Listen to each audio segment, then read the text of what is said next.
CSI Weasel here, and we got some more interesting details on the Chael Sonnen situation, and it seemingly confirms a lot of what you guys were actually commenting. Credit to the CSI Weasel firm for cracking this case yourselves. I'm so proud. Well, the new details about the situation is from a police report that just got released that says that Chael Sonnen, quote, did not have any memory of anything, could not recall anything else, unquote, from the period of time after taking the pills and leading up to the arrest. There was a whole gap in memory there that surrounded the altercation that Chael Sonnen himself said that he did not remember. And the report also claims that Sonnen told the officers he and his wife were both taking sleeping pills.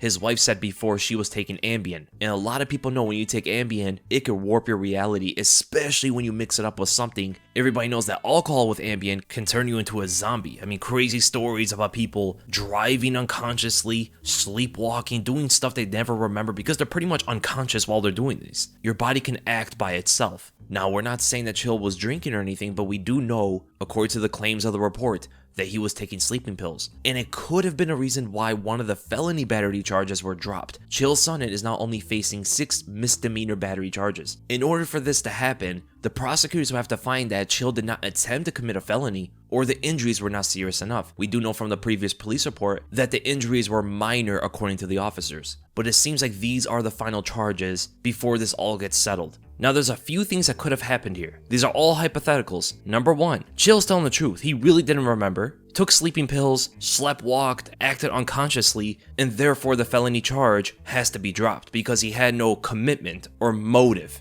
Number 2, he may have actually done it, said this on purpose, not it being true, all in order for him to drop that felony charge and deal with the rest of it. Perhaps a strategic play. Or number 3, he didn't do it, and the fact that these people are taking him to court, they're just trying to get some money out of him. Maybe he did something that wasn't what everything says. It's actually kind of hard to say because the police reports mentioned that he did some of these things. But perhaps he did something else, maybe not as egregious. The alleged victims could have exaggerated the situation. That's why they want all the charges on Chael Sonnen. These are the 3 possible scenarios that went on here. And you already know, John Jones had to respond. He didn't really talk about the situation, but pretty much said that Chael can't hold his jockstrap while being his biggest critic. I hope he means he can't hold his jockstrap as a fighter and not about getting into trouble. And it's a response to a video of a guy who sounds just like Chael Sonnen, where he has a convincing tone about what he's talking about, when in fact he's not talking about anything. It's like this TED Talk to be able to gather an audience to listen to you, and you can do that without actually saying anything. It's actually a very interesting video. Again, I want to reiterate, we don't know all the facts yet. We gotta wait until this all settles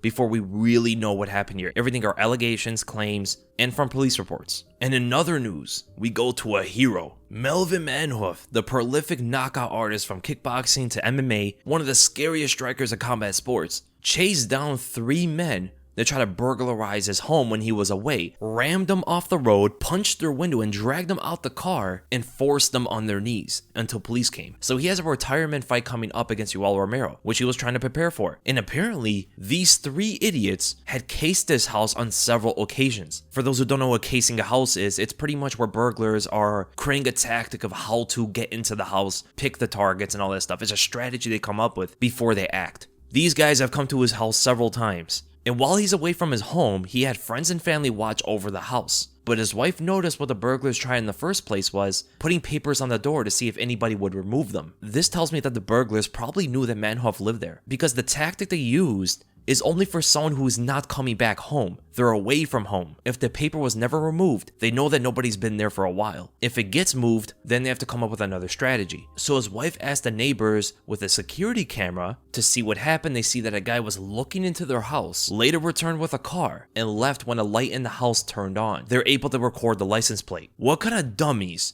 would try to invade Melvin Manhoef's house? So then a couple days later, Manhoef and his wife were out of the house when his neighbors called to say that the men were back. Manhoef came back, found nothing, but decided to wait 30 minutes for the car. And then it reappeared. Manhoef was inside of his car, noticed that the idiots turned around, and then Manhoef chased them, bumped them off the side of the road. Apparently they were going like 100 kilometers per hour, which is about 62 miles per hour, pretty fast. Manhoef jumped out of his own car, came to theirs, as he says saw all the burglar stuff they had, which means they were about to act on getting into the house. Manhoef punched the window open, pulled the guys out, put them on the ground. He said he was going crazy, And those 3 guys put their hands and knees on the ground just like Manhoef told them to. Then later people came, called the cops, and watched over the guys. Manhoef later claimed that the road was empty. He said that nobody was on the road and no one got seriously injured. And he said it's a shame that he has to take the law into his own hands.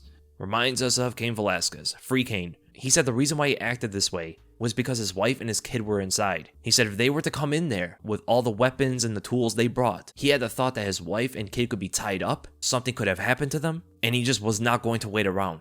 And I applaud Melvin Manhoef. Imagine trying to invade this guy's house. And a lot of people say, how come they didn't just run away? It's 3 guys. There's no way Manhoef can hold them all down. It's Melvin Manhoef. I don't think they wanted to try it. Them all trying to run away. Maybe someone could have gotten away, but I honestly think they were terrified. I mean, this guy rams them off the side of the road. They see him walk out, physically imposing guy, punches their window out, pulls them out of their car. For sure, they had to resist somewhat and know that they can't do anything when he got a hold of them. They seem to be in shock. And good on Melvin Manhoef, man. I see a lot of people comparing this to what happened with Cain Velasquez. The thing with Cain was the guy was already arrested. These guys were not. I don't know if Melvin ever called the cops on them before. So it's a bit of a different situation between the two, but they both put the law into their own hands, tried to protect their family, and dealt with the targets as they saw fit. Melvin could have hurt the guys by running them off the road, but they weren't seriously injured, and he could have done something when he pulled them out of the car, but he restrained himself. Melvin's come a long way in his life, man, because before he was fighting, he was a completely different man according to the people that got him into the sport. The people that put him into the sport said he was a completely different kind of person, and pretty much martial arts and fighting